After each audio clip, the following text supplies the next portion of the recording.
Well, let's take you live now to Indonesia and to Jakarta, where Mr. Husni from the International Red Cross joins us now. Mr. Husni, thank you very much for joining us on Good Morning Europe this morning. Can you just bring us up to date, please, first of all, with where we are with rescue efforts on the ground at the moment? We've been supporting government a lot on search and rescue from the Indonesian Red Cross, where we've had more than 200 volunteers and staff now on the ground supporting the government with the operation. Yesterday alone, 16 of our volunteers and staff were traveling to villages, and in one district called Sigi, they found 34 dead bodies who were identified as students who were having Bible camping in the area. And Mr. Husni, it's not just the sort of immediate, desperate attempts to get survivors, to get victims out. It's also the knock-on effects of this devastation. We've heard reports of looting, we've heard reports of unrest, some of them caused by food shortages. Can you give us a fuller picture of how the country is at the moment, what state it's in? Yeah, the distribution of aid relief is so difficult at the moment from both government and also aid agencies. From the Indonesian Red Cross, the teams have been preparing a lot, sending the relief items, which include safe water, water trucks, blankets, tarpaulins, kitchen set, and also mobile public kitchen to the affected areas. Though one of the ships is on the way now to Palu, but we've been having challenges to access road really because the damage is devastated right now, and we're not able to get there that easy. In the UK, Prime Minister Theresa May has unveiled her plans to overhaul Britain's immigration system.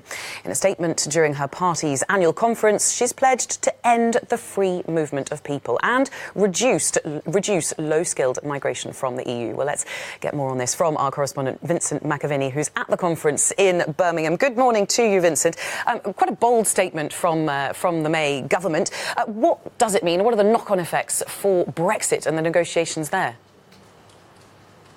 Good morning, Belle. Well, this was one of the most contentious issues of the 2016 referendum, immigration. Some say it effectively just became a referendum on immigration. And for Theresa May, she was Home Secretary through years of migration from the EU, in which it peaked in the hundreds of thousands, and she felt personally responsible for that. So she today, along with her Home Secretary Sajid Javid, are making this announcement. It has been approved by Cabinet and also the Labour Party, so it has a big backing here in the UK, and it will see the passports of short-stay tourists and people from low-risk countries all being scanned at e-gates. At the moment, that's just done for EU citizens. Security and criminal background checks will be done. So like the US ESTA system, workers wanting to stay for longer will have to make a minimum salary that ensures they do not compete with UK workers. Successful applicants for jobs will only be able to bring their families with them if they're sponsored, and there will be no cap on student visas. So quite a big change to the UK's immigration system. We already know from the Prime Minister, she made it very clear earlier on in the negotiations that all EU citizens living in the UK would get the right to remain. That included, we found out last week after her quite dramatic Salzburg incident, the statement that she put out from Downing Street, that includes in the no-deal scenario. She doesn't think it's right that those people are bargaining chips. So quite a big offer from Theresa May when she did that to the EU, but quite big changes for people wanting to come and work and visit the UK. Theresa May says that the British public voted to leave the European Union and take back control of borders. When we leave, we will end freedom of movement once and for all. Crucially, it will be fair to ordinary working people. For too long, they have felt they've been ignored on immigration. So Theresa May very much trying to play to voters outside of this hall in the UK who voted for Brexit because of the feeling that there was too much immigration. And looking ahead at the conference today, we've got the former Foreign Secretary Boris Johnson speaking. He's potentially going to attack Theresa May's Brexit plans, isn't he?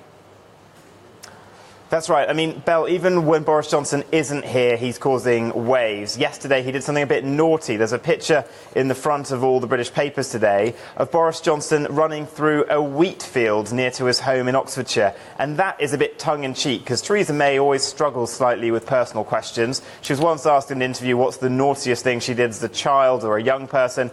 And instead of, drinking or anything else, she said she used to run through fields of wheat and annoy farmers. So Boris Johnson very much, I think, trolling the PM slightly by running and just having it caught on camera. It's in the papers all today, as I said, and he'll be coming back here to this conference later on, and he'll give an alternate leader's speech is what we are expecting. He'll be speaking not in the main hall just behind me here, but at a fringe event. There's likely to be huge queues for that, and he'll build on what he's been doing over the past couple of days. That 4,000-word article on Friday's Telegraph outlining his vision, ditching Chequers and having a Canada plus supermodel, what he called it, even talking about building a bridge to Ireland to try to sort that crisis. And he's very much challenging the Prime Minister directly now, because this conference does at times feel like it is an audition process for who will survive her. The feeling very much is no matter what happens over the next couple of months, whether she gets that deal through, at some point next year she could be gone and it could be someone else addressing this conference as leader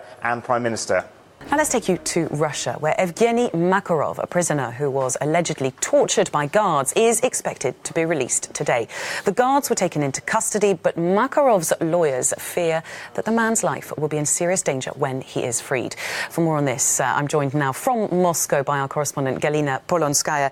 Galina, good morning to you. Now, following this story, other victims of alleged torture have come out and spoken out, haven't they?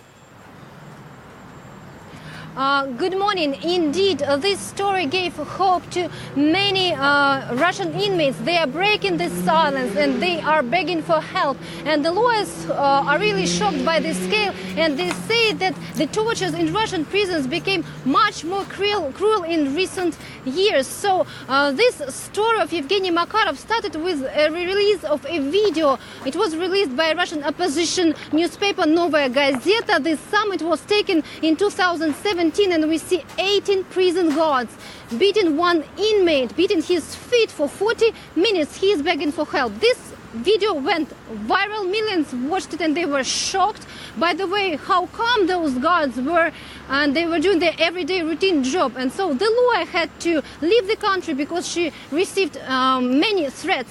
What is happening now? There's 14 people under arrest, 4 more victims in this case, and it could take up to 3 years till it gets to the court, says Makarov's lawyer. And she says that once he is free, he faces real dangers. Let's take a listen. Я думаю, что Жене угрожает опасность сейчас, его жизни и здоровью. I think that Xenia is in danger right now, his life and his health, because even though the prison guards are now under arrest, but they have relatives and friends and colleagues who still work there. And although the situation is that the criminal charges towards the guards are impossible to drop, and the investigation will go on, we do hope that they will be convicted. But I think that someone could approach Xenia, try to intimidate him, to threaten him, so he does not insist on harsh punishment for these guards.